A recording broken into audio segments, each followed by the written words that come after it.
Hello everybody, my name is Benefate, and today we are going to work at securing this chamber with a top secret vault door protected by a copper clanker. So come on, let's check this out. Now I don't know exactly how much space we're going to need, so we're just going to clear out a bunch of extra room and see where we can go from there. And what better way to clear out extra space than the nether?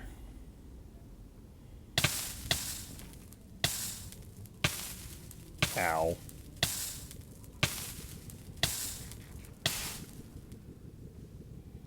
I mean, we're not looking for ancient debris, but if ancient debris shows up, who are we to say no to collecting it? Well, I don't know how much space I actually need, but hopefully this is going to be enough. First things first, I want to make sure that when you exit the portal, you don't have to go through any special requirements to open up the vault door. You just walk right on out and it opens. So we need to put in... So we're just going to put in a pressure plate system, so when you walk out, it will open up the door from the inside. So for the vault door, I need to have all three of these pistons kept active as the default, and to turn off when someone stands on these pressure plates. So pretty basic and straightforward. Obviously, to have the pistons all powered, you need to have a redstone signal going into all of them. So we just simply put a redstone torch on a block to power this piston, power this block which powers this piston, and a second redstone torch that powers this block into a repeater to power this one. So all we will need to do in order to open it is to power these off. And so when we step on these pressure plates, we just need a signal that will carry over, power up this block, and then that will turn off all of this and open up the door. And we'll just do the same on this side as well. So I'm not sure if there's a better way. We just ran a redstone line underneath the pressure plates into a redstone torch tower that will go up into it. And so in that way, when someone comes out, they step onto the pressure plates and the gate will open, allowing them to depart and close behind them. So now on this side, we just need something that will trigger it, and what I envision is a chest that will be controlled by a clanker, and it will receive the correct item. It will temporarily open up this door, allowing you to pass through to the other side and enter into the portal. So here's how I'm thinking this is going to work. You put in an item such as a key into the chest, and then the clanker will come along, open the chest, take the item out, and put it into the regular chest over here. And then the hopper line will bring whatever you put in there back and drop it into the barrel. Now, as it does that, anything that is put in there that's the wrong item will just automatically return to the barrel and won't open up the door. But anything that is a correct item will hit an item sorter that we're going to put in down here. And then the item sorter will drop out whatever we select as the correct key to open the gate. And then the item sorter will drop out whatever item we select as the key to open up the vault door.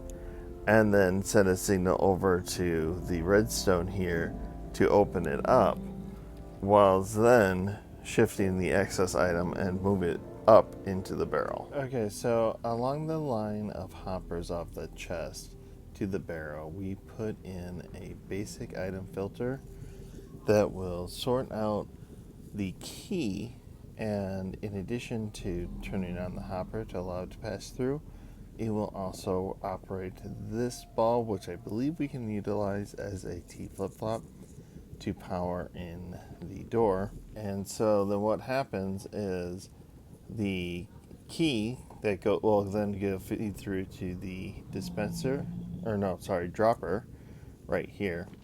And then the signal off of that, when this turns back on, when the key passes, will trigger these droppers to go, moving our filtered key back up into the barrel. So now, for example, if an apple gets put in there, the apple will just run along the hopper line and end up in here.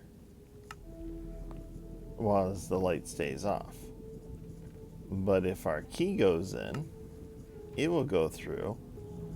It ends up back in the barrel, but our light turns on. So now all we need to do is make it so that when that light is on, this door will be open, but when you step on those pressure plates back there, it will then turn that light back off. Okay, so now a quick little visit to an anvil, and we have our named keys. So let's say we throw in some buttons here, they go through, the light stays on, they show up over here. But we put in our secret Vault 11 key, and then that will turn the light off, and it will return here as well. So now we just need to connect that light to our door and figure out a way to get it so that the pressure plates on the other side of the door will also work to turn the light back off. So now that we have a comparator and a redstone line running off of the copper bulb there, this should turn off the redstone torch towers and open up the door anytime the appropriate Vault 11 key is put into there. So now the final aspect to make this vault door complete is that we need to make it so that when this door is open, stepping on these pressure plates will turn off that bulb. But when that bulb is not on, pressing on the pressure plates does not turn it off. Now the simplest way to get this to run if we are standing on the pressure plate and the bulb is active is a simple AND gate. So how this works is the bulb is active, it will power and turn off this redstone torch. And then when the pressure plate is active, it will power and turn off this redstone torch. Both elements need to be active in order to then turn off this redstone line between the two torches, which will turn on this redstone torch, which will send a power. Seriously, I hate the nether. Which will then send a power line to turn off the bulb, at which point this redstone torch will turn back on and this will turn off. Thereby, when we're powering it this way and coming out of the portal, this bulb will not turn on, but the door still opens. And then similarly, when we come through here and a key goes through into the system, the bulb turns on, that torch turns off, which is not quite enough to turn off, but you walk through, and once you're on the other side, the door will then close behind you, allowing for a single person to pass through at a time for each key that is entered. Now, how you choose to decorate this is going to be a bit of a personal preference. I went nice and simple with this plain gray tuff palette and added a little bit of texturing with the walls, and actually I think I'll probably replace this solid block with another wall. But otherwise, we put our little clanker inside, have him wax so he doesn't freeze up on us eventually. Yes, you're so cute. And he is now the guard who will open and close the vault for us. So you open up the chest, put in your Vault 11 key. He will then collect it.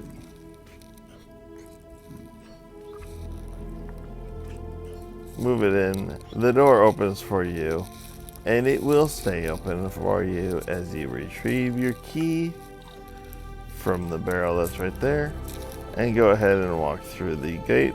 And once you get to the other side, it closes up behind you, and you are free to enter into the vault. Then you exit, and you come out, and it closes again. Now, there are many different ways that you can put this together, and I hope that you explore your own creativity with this. Now, obviously, this is not a step-by-step tutorial for you to recreate this exact system of a vault door, I do hope that you can use this to learn the individual elements that are necessary to tie together for this kind of a clanker guard door. There are many different uses that you can come up with.